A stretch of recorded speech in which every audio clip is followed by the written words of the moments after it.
They tell you cheer up, to look on the bright side, as if sadness were a mistake you need to erase.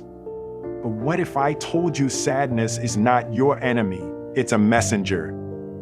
A quiet guy that walks in when everyone else has left the room. And if you dare to sit with it, listen to it, embrace it, it might just lead you to the strongest, most peaceful version of yourself you've ever known. I know, that sounds impossible, because for most of your life, you've been told to hide tears, to smile even when it's breaking you inside. Society teaches us to decorate our pain so no one feels uncomfortable looking at it. But here's the truth. No one talks about sadness is not weakness.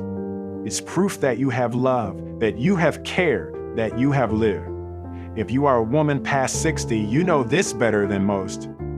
Your life has been a collection of arrivals and departures, people coming in with laughter, leaving with silence. You've had chapters you wanted to last forever and chapters you couldn't wait to end. Sadness is not new to you, but perhaps what is new is the idea that you can stop pushing it away. Today, we're going to explore what really happens when you stop running from sadness, when you welcome it like an old friend, instead of shutting the door in its face. And before this journey ends, you'll see why this one choice can change your strength, your relationships, and even the way you heal. So stay with me, because the story I'll share later will change the way you think about your own pain forever. When sadness knocks, most people hide behind the curtains, hoping it will leave on its own. But here's the paradox: when you resist sadness, it doesn't leave, it lingers. It settles into your chest, your thoughts, your very bones. Acceptance isn't about liking sadness. It's about no longer wasting your energy pretending it isn't there. Think of it like standing in the rain. You can fight the water, curse the sky, or run for shelter, but the storm still falls. Only when you stop running can you feel the rhythm, the coolness, the strange peace hidden inside it. The poet Rumi wrote, "The world is the place where the light enters you." But we can't let that light in if we're constantly covering the world, pretending it doesn't exist. This is why some of those strongest people you will ever meet are not the ones who have moved on quickly, but those who've allowed themselves to stay in the feeling until it has told them everything they needed to hear. For a woman over 60, sadness often carries decades of stories, the loss of people we love, dreams we had to let go, moments that will never come back. Some sadness is sharp, like the first night after a funeral. Some is slow, like the quiet realization that your children have grown and the house is not as noisy as it used to be. But here's the part most people miss. When you sit with sadness long enough, it transforms from a heavy stone into a bridge. A bridge that connects who you were to who you can still become. And there's a quiet magic in that, because when you honor sadness, you also honor the love and meaning that created it.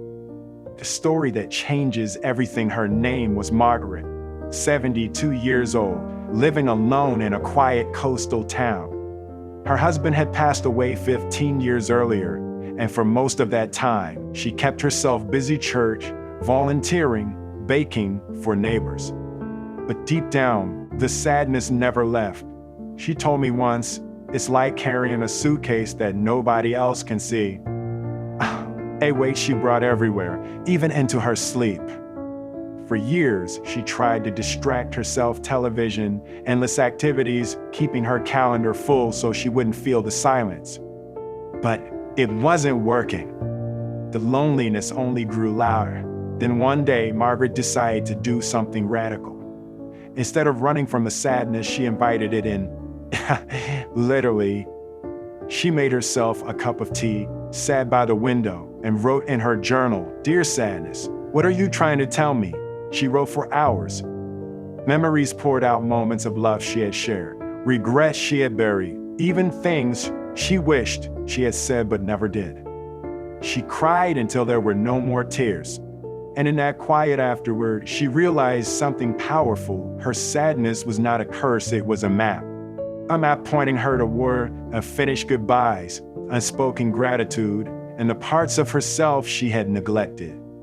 From that day on, Margaret started visiting the cemetery every week, not to mourn, but to talk.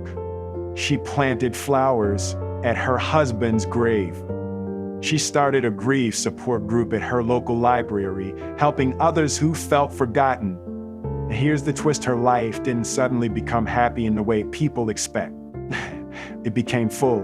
Her sadness didn't disappear, it transformed into a steady river of meaning that ran through everything she did.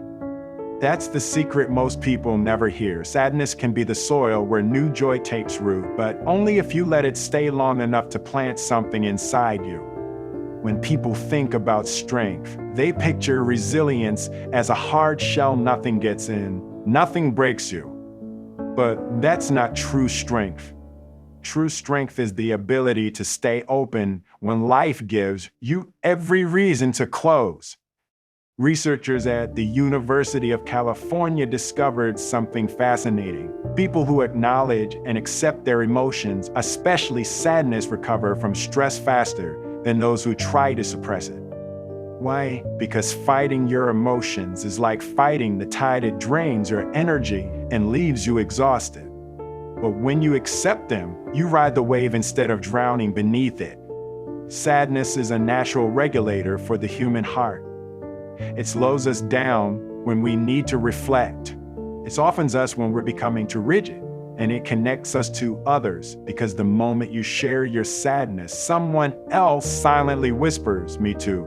For women in their 60s and beyond, embracing sadness can be one of the greatest acts of courage. It means you no longer have to pretend. You don't have to waste precious energy polishing the mask you show the world. You get to live honestly, tears, laughter, and all. And there's a beauty to that honesty, because it makes relationships deeper. People can finally see you, not just the smile you've been trained to wear. Wisdom doesn't arrive as a lightning strike. Builds quietly, layer upon layer, through the moments life forces you to pause, reflect, and feel. And sadness, when embraced, is one of the greatest teachers you'll ever have.